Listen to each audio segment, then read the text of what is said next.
Our human ancestors once lived in a world where being half a breath too slow meant death. There were no laws, no moral boundaries, no second chances. When two groups met face to face, everything was decided in a matter of seconds. Those who remained standing lived on, while those who fell were erased from their tribe forever. Before that moment, humans fought with bare hands, raw strength and instinct, and every clash ended in chaos. Then, one person bent down, picked up a stone, sharpened it against another rock, and history changed direction. There was no need to be stronger or more numerous, only a sharp edge capable of ending a life from a safer distance. Fear arrived before the wound itself, and for the first time, humans realized that slaughter could be prepared, calculated, and controlled. Sharp stone and wooden spear were no longer simple tools. They became the new boundary between life and death, turning brawls into war and survival into technique. Victory no longer belonged to the bravest, but to the one who struck first and chose the right position.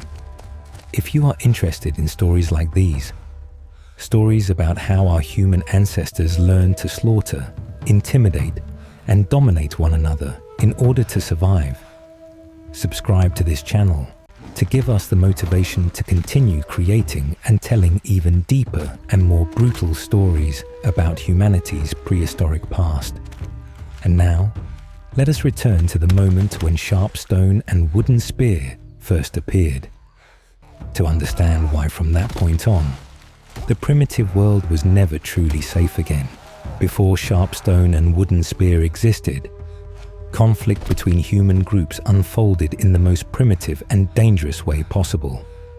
They charged at each other at close range with bare hands, nails, teeth, body weight, and fear. There were no tactics, no long-term preparation, only raw survival instinct. Victory belonged to those who endured pain better, took greater risks, or simply remained standing by chance. But this chaos carried a deadly realization. Fighting this way was too costly.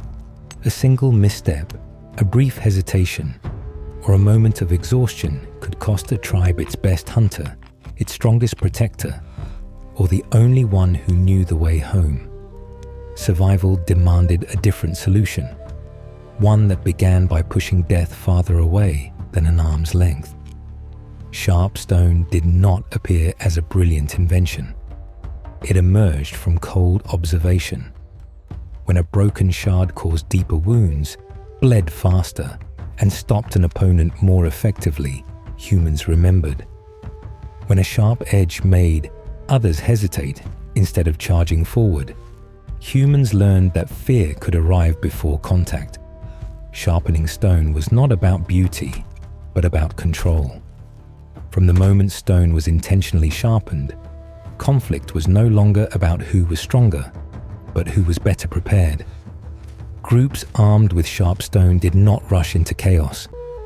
They stood farther back, watched more carefully, chose their moment, and when they struck decisively. Slaughter began to take the shape of deliberate action. The wooden spear pushed this transformation even further.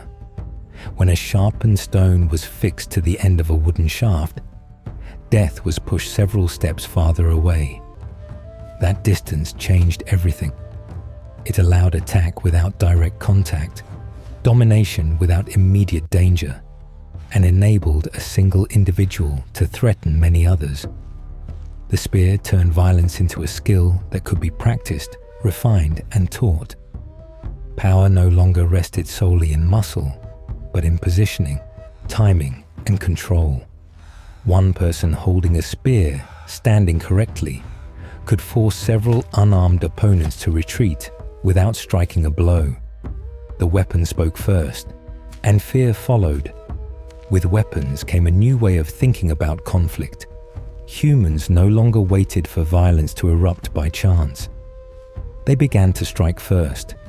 They studied paths, water sources, hunting grounds, and movement patterns of rival groups.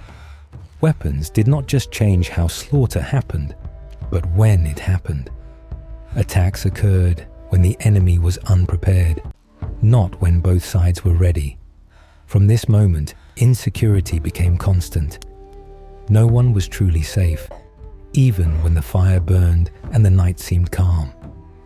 Weapons also reshaped power inside the tribe. Those who wielded them better, who understood distance and timing, began to decide the fate of others. They did not need to strike often. The knowledge that they could slaughter if necessary was enough to command obedience. Submission was born not from respect, but from fear. And from fear emerged order.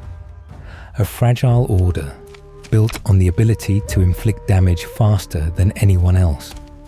Not every tribe accepted this change immediately. Some clung to older ways, trusting in collective strength and courage.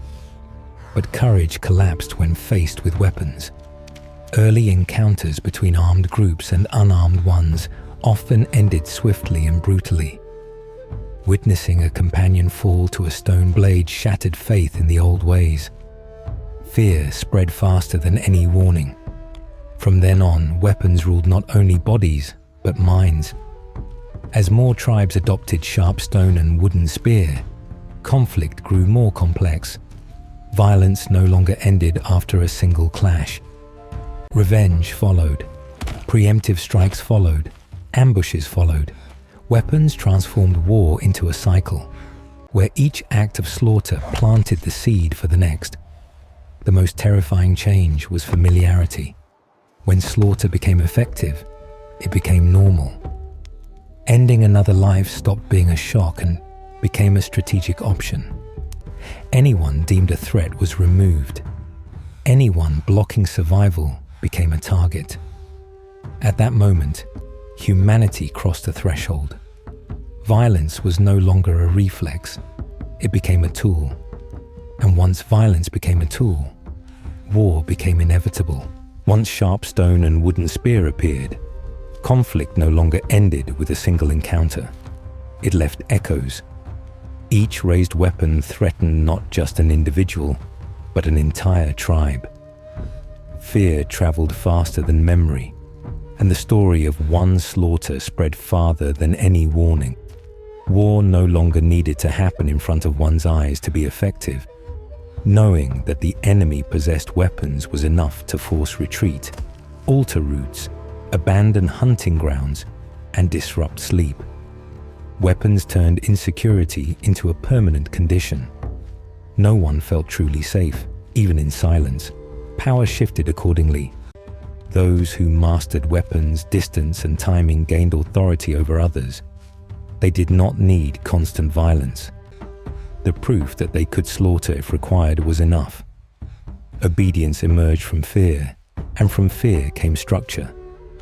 A structure held together not by trust, but by threat.